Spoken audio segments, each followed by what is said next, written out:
Good morning. So, good morning, everybody. If I can call you to order. Come on, we do detentions in this school, or we send you to put your head in the corner or something. But anyway, good morning.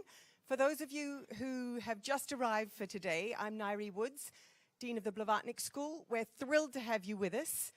And as I mentioned, and some of you would have heard yesterday, one of the wonderful things about this annual conference is how many of you have come from distant places, all kinds of organizations. There's several fellow deans of different public policy schools, Danny Kwa, Alan Hirsch, Flavio Vasconcelos, welcome to you all. There's people from different governments around the world. One of the things that makes it possible is our partner, McKinsey's, who support the conference and make it possible for us to make it open and free. In other words, a place where people really can come, whether they're in a small NGO or a government department that doesn't have budget or whatever. And that makes this a very precious and quite a unique event to have this kind of conversation. And so I just say that because I'd like to invite David Fine, a senior partner at McKinsey's, who's heading their work on the public sector globally, to make an introductory remark this morning. Thank you, David.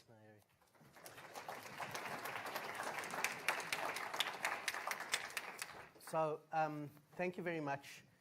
Nairi said if I keep this to 10 minutes, we can do a bit of a Q&A. So if I'm rambling on, please point it out. As you can hear from my accent, I'm a South African. I'm not a natural public sector athlete in the sense that I barely passed English, so for people who know me and friends in the audience, I'm a pretty direct, a little bit less nuanced person. So the points of view I'm just going to give are coming from that perspective, a little bit more direct, a little bit less nuanced, and based a little bit on what I'm seeing in the world, and that's what Nairi asked me to just bring across. It's a great pleasure to be here. I think this is a terrific gathering. I really think this is a very special gathering of people, thinkers and practitioners around the world. The partnership between McKinsey and Blavatnik is something that actually is very special to me. And I think the way in which Nairi and Blavatnik has partnered with us has just been really terrific. I know over the last couple of days you've seen a few McKinsey people in the room, and just maybe a few reasons. I mean, we do support governments with a serious reform agenda. And we honestly believe that it's important to make substantial contributions to vital services, to helping people with the Sustainable Development Goals, and to ultimately changing people's lives. And that's what we do. That's in our DNA. If you speak to a lot of the recruits that we have, they actually want to make a difference to the world and help with some of the most complicated problems. And I personally believe there's never been a more important time to contribute, and I'll talk a little bit about that again. What I term, and we are terming in McKinsey, the greatest equilibrium. This moment in time is very, very complicated. It's not the easiest sector to operate in, which I'm sure all of you have experienced in some way. Multiple stakeholders, complex problems. The geopolitics at this time is very, very, very complicated. As a firm, and you've also obviously seen that, we don't always get it right. We make mistakes. We don't have the thickest skin in the world, and we have to put the right capabilities in place to be successful. But we honestly believe it's an important sector. It's an important place to contribute. Maybe just on this greatest equilibrium, just a couple of the forces that we just see colliding. And I don't think that the world has seen this collision of forces before. People talk about the Industrial Revolution. We have this thing about the future of work. We have, which is a nice way of saying that lots of people are going to be displaced because of technology. The identity politics that's playing at the moment is just really, really concerning. Climate change. This idea of taxation, which has been based on thousands of years of labor taxation, when actually everything's moving away from labor into more capital. The issues of inequality, and I'll talk a little bit about that at the moment, and also in particular gender inequality. You may have seen last week we published a report on that. Huge issues, And citizen satisfaction. Citizens are dissatisfied with governments, and I'll give you a few facts in a moment. And so you add all these mixtures together, and you just look at how these forces are coming together. It's a very, very complex time. The last thing which I'll just say is it's in the context, I don't know if people have seen what I am sort of recalling, because a friend of mine coined this, the 49-51 paradigm. If you look around the world and you look at whether it's within parties or within many of these sort of democratic elections that have happened, you're getting this kind of 49-51 paradigm where the 51 wins everything and the 49 sort of loses everything. And you're getting massive polarization then happening because the winners are then appealing to, let me call it the core, is also contributing to a much more contracted environment where getting people to take these complex problems and getting them together to collectively solve them is actually, the context is more complicated. So that's a bit of the problem. I'll spend a bit more on the problem. I will end with slightly more optimistic view. Just a couple of facts perhaps on inequality. We did a consumer research essentially of 100,000 citizens around the world. And we're going to publish that soon. One of the key issues that change in wealth is the most important driver of confidence for citizens. Change in wealth is the most important driver of confidence in the future. So this issue of inequality is not just an issue of, you know, some people getting more and some people getting less. It's ultimately driving the underlying confidence that people have in the future. And particularly in that middle class, which you're seeing particularly in more Western economies, more developed economies, who have not benefited from the changes over this period of time and are the bedrock of political stability, the consequences are substantial. The second thing is 57% of citizens around the world, and this survey covered region which would be about 2/3 of the world's population, 57% of respondents are saying that governments are failing to deliver. 57%. And 41% are saying that they actually are disengaging from the political process because their vote doesn't matter.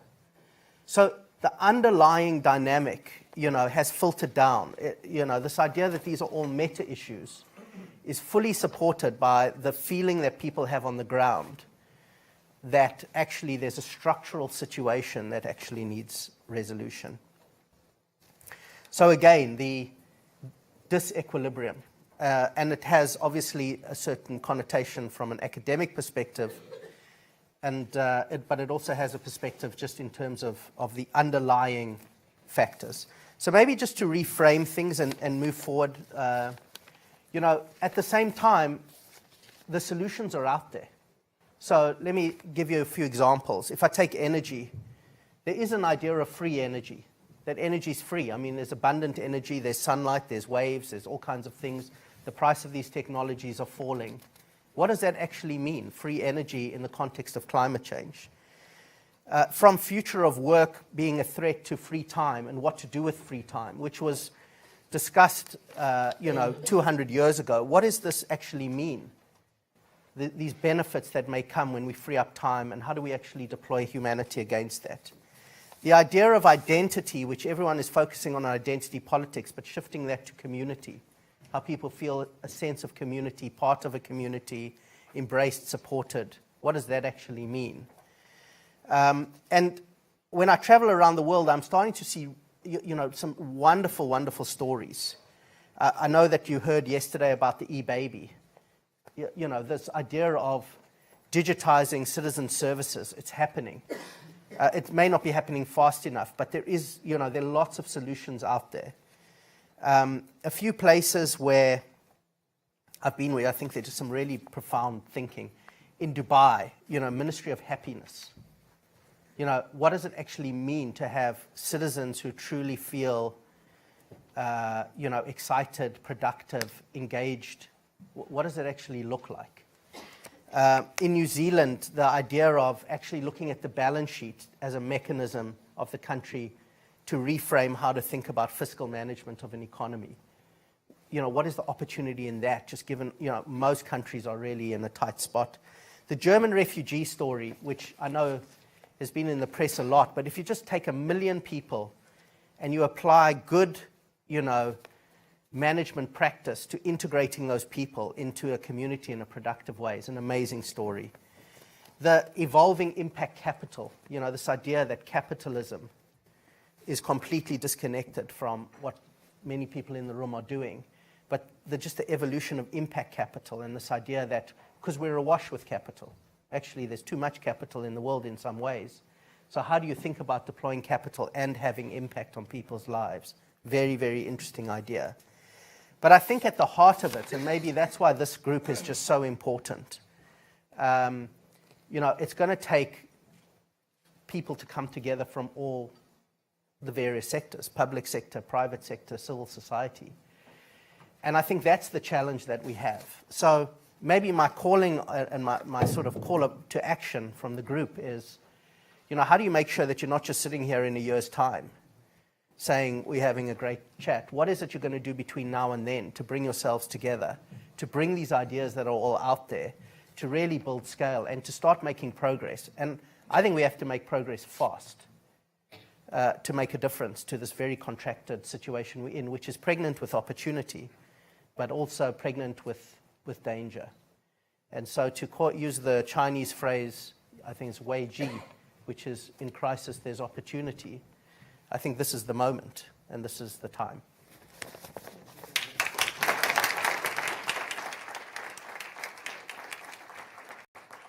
Thank you so much, David. And I took too long.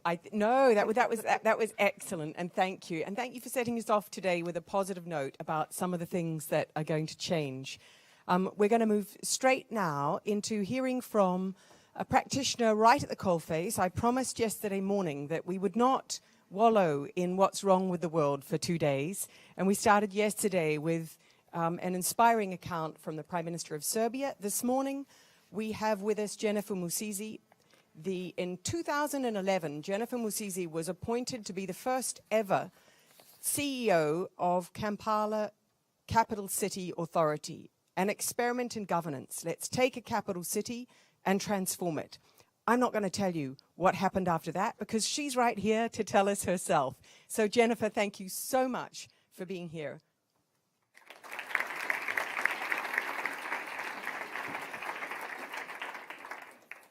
Good morning. Good morning. It's very impolite for us to start speaking without greeting the people. So, good morning. Good morning. Naire has introduced me. I'll go ahead and introduce my dress. This is the traditional dress of Uganda. It's called a gomasi. My vision and mission to make it so popular and so famous that it is the dress of choice for royal weddings in the UK. And as you can see, Uganda is already making a lot of progress in royal weddings. So next step, wardrobes. In 2011, the government exhibited a lot of political goodwill and political initiative and passed a law to change the administration of Kampala City. The administration was a local government, typical local government with political leaders also being the executives. And for the last so many years, about half a decade, the city degenerated in terms of service delivery, infrastructure, and everything you can think of. I think the KCCA, Kampala City Council then, was probably the worst run institution probably on Earth and on a few other planets. I could not imagine how government had let it operate in that state for so many years. My job was to turn it around, to transform it, transform service delivery, basically do miracles after half a decade plus of dysfunctionality. So the law had to change and therefore created the position of executive director and a technical team to be the executive in charge of the capital city. We still have politicians, but their work is mainly policy and oversight and ceremonial functions. which they don't want to accept, but that's the law. And we came in. I was appointed by His Excellency, the President of Uganda. So we came in basically with nothing. There was no structure, there was no budget, there was no staff, there was basically nothing. I was the only employee of the organization for a full year, without a salary, thank you very much, and a lot of challenges. But we started anyway, because I wanted to be part of the transformation of our capital city. Everybody was embarrassed by its state and complaining, and here was an opportunity for me to make a contribution to improve our capital city. So I said, I'll see what I can do. So we put in place a new structure, new job roles, new job titles, new pay structure, new vision, new mission, new strategic plan, and disengaged all the former staff, which was a very interesting process, disengaging over 500 people, no matter who they were related, connected to, upwards, sideways, and wherever, we disengaged them and recruited afresh. Some of them came back, others did not come back because the whole setting had changed. We then hired very, very professional people, motivated people, people that wanted to be part of the transformation of the capital city. And the average age of our team was 31, 32, which was very unusual in public service, especially in Africa, where entry age is about 35. So I had to convince the appointing authorities that it was okay to employ people below 30 because they had a vision, they had the energy, they had what I needed to do the difficult job of transforming the city. We applied best practices, best practice corporate systems in a government institution and began to see very, very good results. We applied best practice in planning, in implementation, in assessment. We used non-conventional methods of doing our work. We use modern methods of performance management and appraisals, tooling, and all sorts of innovation. And the charge I gave to my staff, we have a city transform, go for it. If you have an innovation, let me know, I'll give you all the support you need, just go for it. And they began to do amazing things. The revenue was mostly manual. We made it electronic in terms of assessment, collection, accounting, and in the first 5 years, we had grown the revenue by 186%, and now reaching 200%, which revenue we needed to fund the programs that we're doing in the city. We enhanced the motivation packages, of course, for staff, and service delivery began improving. The sanitation of the city, the services in the city, the health, the education. We have 79 schools with over about 80,000 children in the school that we manage. We have prisons, we have markets, we have the transport sector, we have the public hospitals and everything under our docket. So public service delivery started improving. We started building new infrastructure and automated a lot of the business processes, which were manual, disengaged contractors who were not doing a good job and got new contractors. They didn't like me very much for it, but I got the results I wanted. And we put up principles of zero tolerance to corruption, because corruption was the reason that the institution fell to the depth that it had. So we started dealing with corruption very, very firmly and sent a message across.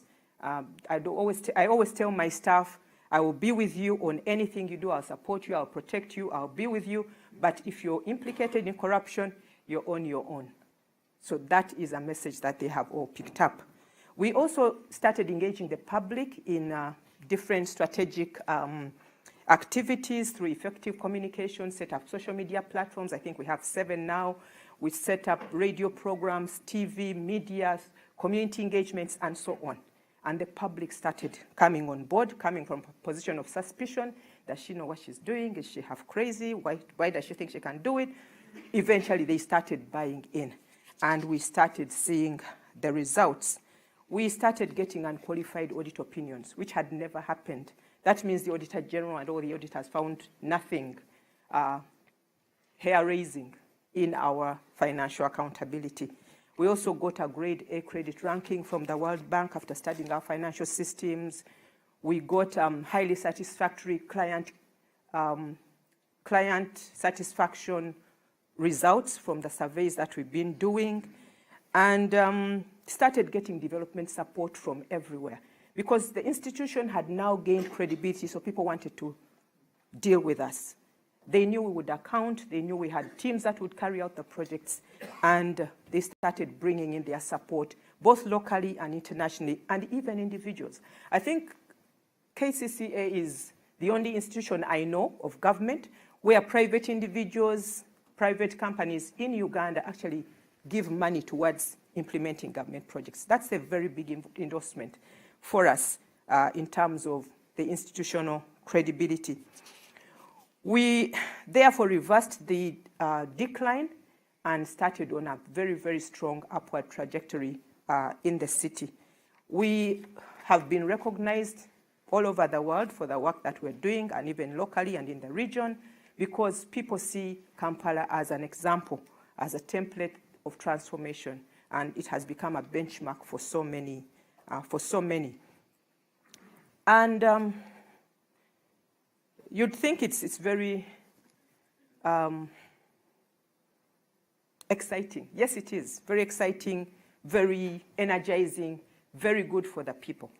But it has taken so much out of us because you are dislodging interest, you are dislodging cartels, you are dislodging practices. It has also been a very, very high risk assignment. So you come to acknowledge that people threatening to kill you is part of the job, and you're like, you just, it's become part of the job. People will threaten to kill you, they'll attempt to kill you, they'll hurt staff, they have poisoned staff, they have attacked staff on the streets to the point where all the management team has to move around with armed security all the time, including their residences. It's sort of weird when you think, I'm the good guy here. Why are they trying to kill me? I thought I was the good guy here. But that's the terrain in which we work when we're trying to put transformation in place, because people that had access to resources and property in the city were being pushed out. We were reclaiming property that had been taken by all sorts of strange people, helped themselves to property buildings in the city, so we're claiming it back, taking them to court and being really, really firm with them, and they did not like that. The contractors were terminating, had worked in the institution for 20 plus years, doing a lousy job. We fired them. They didn't like it. So no wonder the threats were quite high. So we have to work through with many layers of security to make sure we can focus on the job. But sometimes the layers are not where they should be. Like the day I found a strange man standing outside my bedroom door in the night. I was like, okay. Yeah, where did you pass? But he had come in. So it's that serious. Governance, policy, legislation, those are the areas in which, the parameters in which you operate to do what we do. And many times we have found challenges with policymakers, legislators, because the same people who make the policy and legislation are the same people who resist the implementation. So my thoughts are that before policymakers and legislators pass policies, I think maybe they need to do an impact assessment, a risk assessment. What will the impact be, and do we have the guts to take the impact? Because otherwise we impact people as implementers, and then the policymakers and politicians do not like the impact. But we believe that what we're doing is good because it's based on the law. And if policies and laws and legislations are passed and handed over to implementers like us, expect us to use them. Sometimes you think, so why did you pass this law if you did not want us to implement it? But that is a challenge that we've always been facing. And we've urged legislators, policymakers to support us as we implement legislation, because selective application of the law kills compliance. And many times they ask you, oh, this one is my relative or my friend or my partner, please do not apply the same law. And we're saying either everybody complies or no one will be required to comply. Otherwise, it opens up the system to corruption, to bad practices, and those kinds of things. The political barriers that are thrown in the way many times frustrate the implementers and disable us in doing our work. So the politicians have a role, and I know many of you may be working with politicians or are politicians. You have a very, very key role in development at whatever level. The other thing, I know that many of you may have been doing research, working with developing countries and so on, but one of the things that you have to come to face with is even the policies that we're using right now as developing countries. We're seeing laws and regulations handed down by the colonial masters, public service standing orders. There's something called public service standing orders. If you look in the history books, you'll find it. Well, we're still applying it in our countries. And you cannot use public service standing orders handed down 70, 80 years ago to the current situation with cyber crime and the e-commerce and fraud and all these things that come with the cyber age that we're working with. But those are things that impact on development in our countries and need to be reviewed and changed to meet the needs of the citizens and the countries that we come from. I also found that, or you may have also noticed that when you go to deal with governments, I don't know how it is in the UK, but you find that the boards that handle and make decisions to do with public service, employment, appointments, and so on, are comprised of distinguished, retired gentlemen and ladies. Some of whom, if you come from where I come from, need their grandkids to help them do basic things like set up an email account. Now, they're making decisions about the public service to address the issues of today. Those are the challenges that we face every day. Because we cannot respond to the modern day challenges or be competitive in development if we do not up our policies and legislation to meet the needs of today. One of the challenges I keep throwing out, why don't we, as developing countries, adopt the practices of the successful companies that we deal with today? If we're dealing with Bill and Melinda Gates to fund projects in Kampala, what are the practices that have made Bill and Melinda Gates so successful? Can we adopt those practices, say for HR, for assessment of performance, and so on? Why are we sticking to something that doesn't work? There have been reviews on public service, reviews after reviews after reviews, and I know some of you may have been part of those reviews and restructuring, but there's a fundamental defect with the policies many times that needs to be addressed before we can have a successful implementation and transformation of public service and service delivery. We, as governments, I'm now speaking as a government employee, we have bigger budgets than a lot of private companies. But the budget is applied to things that do not directly translate into results and service delivery improvements, and that is an area that needs to be reviewed. We also, as Africa, invest a lot of funds in training, equipping, skilling our people all over the world. There are Ugandans that come to great institutions like Oxford and Harvard and Yale and so on, all over the world, and institutions in Uganda, and they come with qualities to enable us to change. But if the policymakers and politicians do not allow them to implement what they have learned, then we shall miss out on the investment that we've made in these people. They're able to analyze the situation because they understand the culture, the setting, and everything, and they're able to come up with innovative solutions that will transform our countries. We have done it in KCCA, and I believe that template can work for any other country, any other institution in the developing world today. We adopted the practices away from the main public service, but we are seeing great results. So why aren't these great results used as a basis for adopting the practices which have been homegrown in institutions like ours? Otherwise, we'll have a continuous flow of our talent to the West, which is already developed, where they have predictable, modern, and good, up-to-date systems, whether of performance, assessment, reward, and so on. We also spend a lot of time coming to meetings like this and others, benchmarking and so on. African brothers and sisters, you know that. But we go home and we cannot implement what has gone wrong. Policy, politics, and us as the technical implementers need to review what we're doing. Otherwise, we'll spend time in this meeting, and then next year we'll be back, and then we'll go to a couple of other meetings before that, but we'll not see the results on the ground. We can transform Africa, but we can only do it if we are allowed to transform Africa.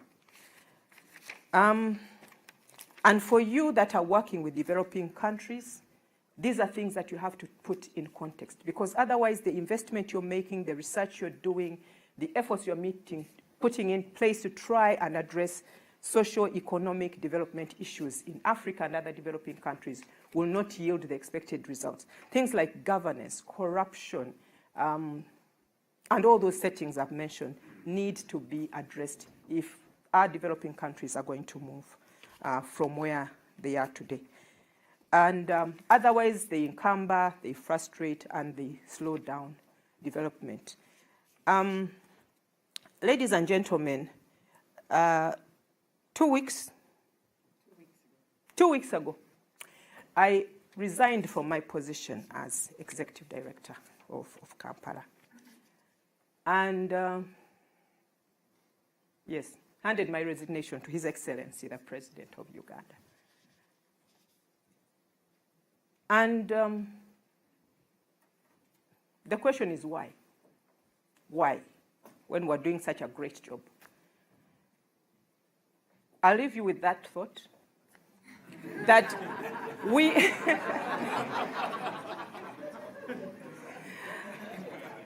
as Africans have everything we need, whether it's natural resources, brain capacity, energy, innovation, understanding the terrain, the vision, the ambition to transform Africa. But we can only transform it to the extent that our colleague Africans allow us to. Thank you very much.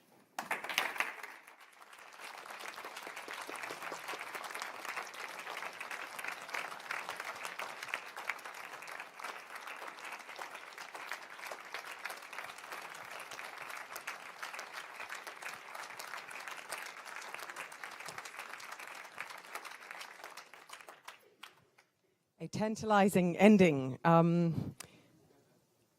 We're certainly thinking in the school about case studies at the moment of several countries where what politicians need to do is different to what the technocrats need to do. And so Kampala Capital City Authority is going to be a useful case for us to look at, and I'll say no more.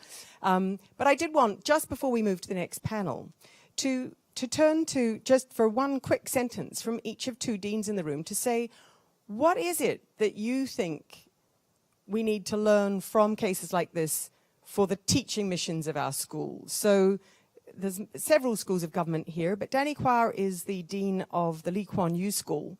And Danny, what is it that either you want to know from the case or you would learn from it for teaching future leaders of Asia in your school? Thank you very much. Thank you, Jennifer, and commendations and congratulations on the wonderful work that you've done. One of the governments, in terms of the anti-corruption drive, one of the governments in the world that's more set on fighting corruption is China. But China is doing it in such a way that in many Western eyes seem overly draconian. Now, you have been in the front line of having to manage power in how you deal with corruption. And I wonder where you think the right margin is for the trade-off between having too much power in continuing to combat corruption or ultimately being unable to continue that fight. Thank you, Danny. And I'm just going to ask for a comment also from Alan Hirsch, who's heading the School of Public Policy at the University of Cape Town. So what do your students need to learn from this example? Well, what I learned, and I don't know very much about the Kampala case. Well, first of all, I learned it's very good to be appointed by the president. I think having the president as your champion, having a senior politician as your champion is very important. But then, at the same time, you've got local politicians to deal with. So you have to make sure that they have enough ribbons to cut and enough glory to gain out of your achievements as possible. So, I think what I've learned is that, with the kind of championship of the presidency, it's not enough. You have to make sure that you manage the local politicians, and maybe that has been an enormous strain, and I can understand that after 7 or 8 years, you must be pretty exhausted. I also learned, first thing you did was fix the revenue base. Something that is absolutely fundamental, cleaned out corruption, and you talked about empowering managers. And I think that the way that you empowered your managers, you got the right people in, and you gave them authority, is the way to get things going. Nothing is simple. I'm sure you're absolutely exhausted, but I'm sure we will. I hope that you do prepare a case, or we can share your case and teach it in years to come. Thank you very much. Jennifer, did you want to respond on corruption, just very briefly, and then we'll move to the next panel?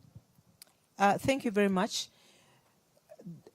Perhaps starting with the last question. There have been a number of studies, academic studies done on Kampala, including PhD studies and others still ongoing. So there's already quite a bit of material to start with if you're interested in what we've been doing.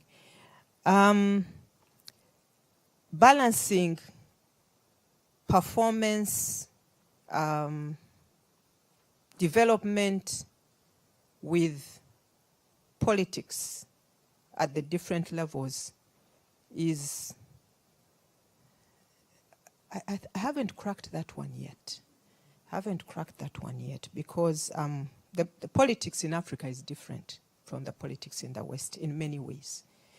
And you would think, for things like fighting corruption, depending on who you're impacting, you get support or you will not get support, depending. And that's the case with a lot of African countries. But you'd think that when we implement development, the development agenda and get all these services to the people that elect the politicians, you'd expect a lot of support from the politicians. Well, that is an assumption that is many times not the case. So that is something that I think maybe also do a case study on the politicians and development in Africa one of these years. On the question of corruption, what we did in our organization was initially screen people coming in as much as we could, do due diligence, but also because they were younger people, so many of them didn't have a history of corruption. So they came in young, fresh, and were able to tailor them to the needs of the organization, but also begin from the start. Many of them, this was their first job or second job. From the start, equip them, train them, motivate them, tell them the need to be people of integrity, and also put in place systems that remove the human involvement in a lot of our service delivery. If I'm assessing your taxes manually sitting at a desk and we're doing the calculations together, and then I'll sort of like tell you, oh, this is how much you're supposed to do, and then to pay, and then the negotiations begin, or I come to your house to negotiate what you're going to pay as property rate, that opens up corruption. So we removed a lot of the human element in our systems, and therefore made it predictable. There's no cash. It's a cashless system. People pay by their mobile phones or on the internet. There are no bank queues. So you cut down a lot on the corruption. But also, it's not that we do not still have incidents of corruption. We do. But I think it is how, as leadership, you deal with the cases of corruption that you find that determines where you're going to go with it. if the leader compromises with corruption, depending on who is involved or for whatever reasons, or you fear the authorities or something, then you've lost the battle to corruption. But if you deal systematically with the cases that you find, that reduces very significantly the incidents, and the staff know that there's a very high risk, including members of the public who we arrest for trying to compromise our staff. They begin to know that there's a very high risk in corruption, and the incidents go down. I wouldn't sort of hang people or put them on firing squad, but we are very firm when it comes to dealing with corruption. Yes. I like the reflective way you say. You wouldn't necessarily. Right, can we have a hand of applause for David Fine and for Jennifer Musisi for opening us this morning?